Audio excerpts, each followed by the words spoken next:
Hello everyone, we've got a great music show for you today. Coming up.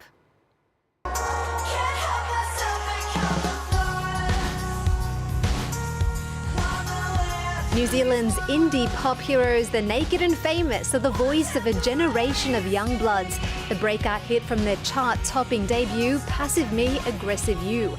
With Hollywood calling, the band packed up and moved to Los Angeles for their follow-up in Rolling Waves. Lead singers Alisa and Thom join us on set to talk about the hope and heartbreak behind Simple Forms, out this week. Alisa and Thom, thank you for joining us. We've got 2/5 of the Naked and Famous here today. Yes, hi. Now, before we begin, let's roll through some of your biggest hits.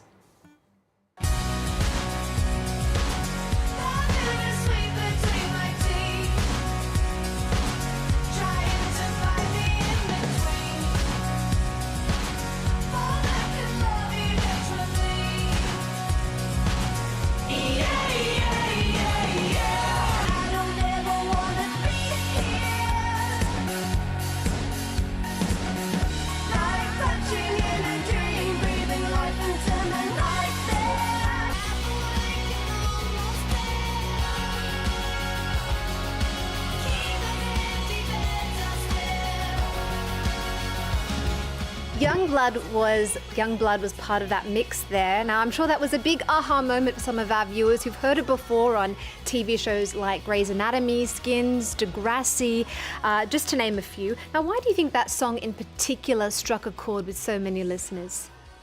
It's hard to say. Sometimes you accidentally write a very universal piece of music and it just connects. I mean, everybody has, many bands have, one big hit that just seems to resonate. So we're very lucky that we did that. It seems to, lots of people who listen to it seem to have quite an emotional response.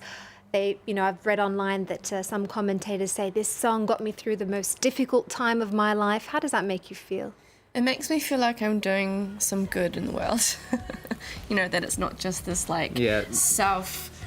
fulfilling pursuit, that our passions in turn end up helping people, and that's the greatest gift of all. Music can feel like a very self-serving job after a little while. Now, out of all the soundtracks it's been featured on, which one gives you the most bragging rights? I would have to say this TV show called Breaking Bad.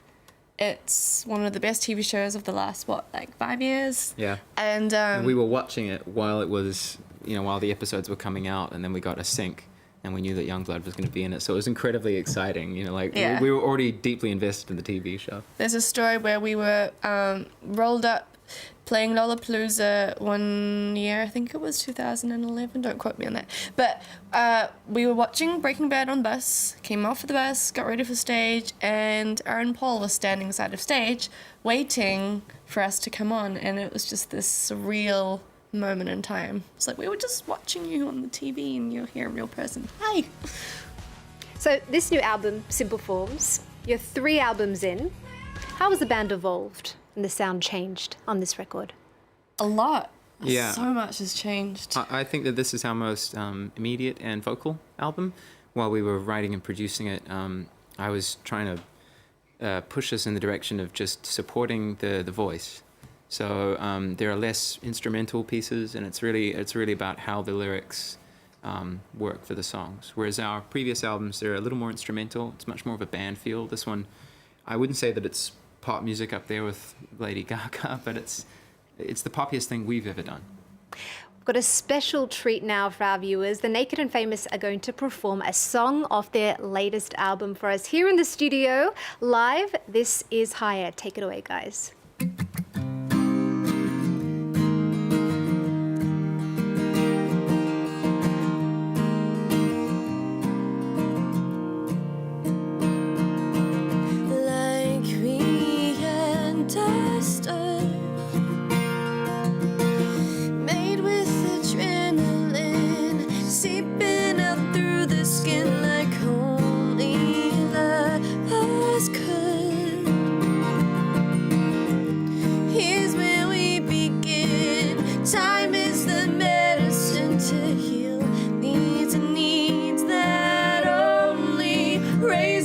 voices high.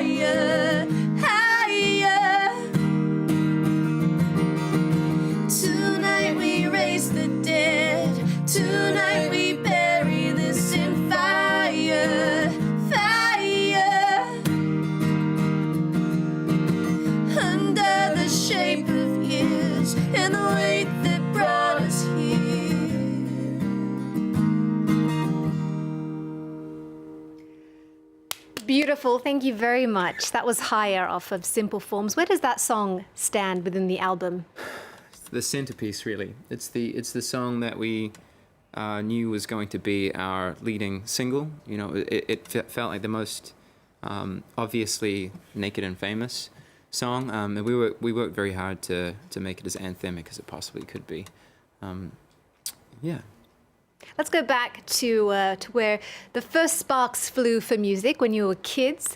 Actually, you have common roots in that both of your fathers shared their love of folk music with you. Can you tell us about those early memories? Yeah. Sure. Well, in my household growing up, I'm Laotian, so English was barely spoken in my household. My dad always had his friends around with the guitars and these Laotian folk instruments, and they would just be singing these old Lao folk songs. So before I could even remember singing a Western song, I can remember hearing Laotian folk music in my house. And my dad, he would always sing Nat King Cole songs to me when I was a kid as well. So it's in the family, it's in my blood. Singing is in my blood.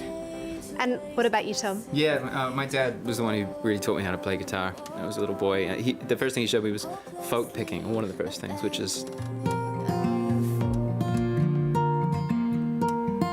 I'm not very good at it, but that's folk picking. Anyway, my dad taught me that when I was a little boy, and yeah, I just always wanted to be a musician. And is that what made you pick up the guitar? Your dad, actually, sitting with your dad? And actually, I had a whole bunch of friends who were into like skateboarding and heavy metal, so that's actually what really compelled me to pick up the guitar. But luckily, I had a dad who played guitar as well.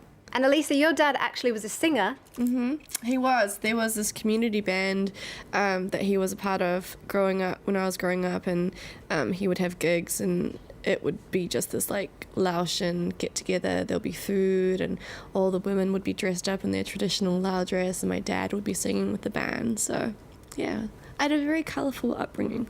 Let's talk about your musical influences as you grew up a little bit more. From the motherland, from Flying Nuns Records bands like the Mint Chicks to Bic Runga, how did the local scene help shape your sound? It's really interesting that you brought up the Mint Chicks. We were huge fans of them. You know, we were front and center of all of their gigs while we were working on the Naked and Famous. That's all right. So they were a big influence on us, and we covered one of their songs. Bic Runga is someone that just I think you used to really cite, right, Alisa? Yeah, I mean, I learned how to play guitar at 13, and you know, when you're growing up, you look to people that are doing what you want to do, and Bic Runga was kind of like the only thing that was accessible to me that was tangible enough for me to go, oh, you know what? If she can do that, I can do that. I want to do that. And so she kind of like inspired a little, you know, fire in me to do music. And then we got to the Naked and Famous. Now, your name comes from a line in a Tricky Kid song. Everyone wants to be naked and famous. That's the line. Is that true? How do you feel about celebrity? The name has always been ironic. But I mean, I'd hope that it would be ironic. I'm not sure that what we do makes the name sound literal. But yeah, I don't know. We're not. You're not big on fame. We're just about not that. famous. No. We're not very famous. No, that's not what it's about. Yeah, So it's kind of tongue-in-cheek. It's tongue-in-cheek. Very Yeah, it's very tongue-in-cheek. tongue-in-cheek. Well, speaking of the cult of celebrity, let's go to the famous faces behind this week's music news. Nicki Minaj and David Guetta are just two of the stars Bebe Rexha has collaborated with. She also co-wrote Eminem and Rihanna's hit Monster. Now the Brooklyn-born singer-songwriter is stepping out with her solo debut, All Your Fault Part 1, the first installment of a two-part album. Lead single I Got You peaked at number 20 on the US Billboard charts, Bebe's highest entry as a lead singer.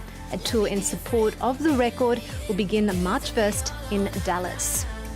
On to Los Campesinos. After more than 3 years, the seven-piece Welsh rock band are dropping their sixth studio album, Six Scenes. Produced in Portugal, the group described the record as a release of pent-up aggression, touching on mental health and exploring themes of anxiety, optimism and perseverance, underscored with the joy of playing among friends. Now, on that topic of music mates, you're set to open for Blink-182 this spring for their tour. Are there wild times ahead? I'm not sure. They're kind of known for their antics, Blink-182. Yeah, we know Mark, so I think it's going to be a pretty friendly tour. And we've just met Matt Skiba, who's now performing in the band, and they're lovely people. Yeah, they're just very friendly and affable. So I think we're going to have a good time. What's the wildest thing you've ever done on tour? I'm like the last Alisa person. bought her knitting on the last tour, actually. I'm a It's grandma. halfway through. How many scarves have you made now? I've made 3 scarves. Three It takes scarves. me about 2 or 3 days to make one scarf. That's how wild we are. Yeah. I think that sounds like my kind of Yeah. my kind of tour. It's going to be a big year for you guys with Simple Forms and the tour. Thank you for coming on, Alisa and Thom. Thank you. You shared a piece of New Zealand with us, so we're going to leave you with a taste of French R&B with the latest from Cheyenne. The single is Mayday featuring Kid Ink. Remember our website. We're also on Twitter, Instagram and Facebook. Stay tuned. There's more news coming up on France 24 right after this. Pourtant en français, des phrases agencées.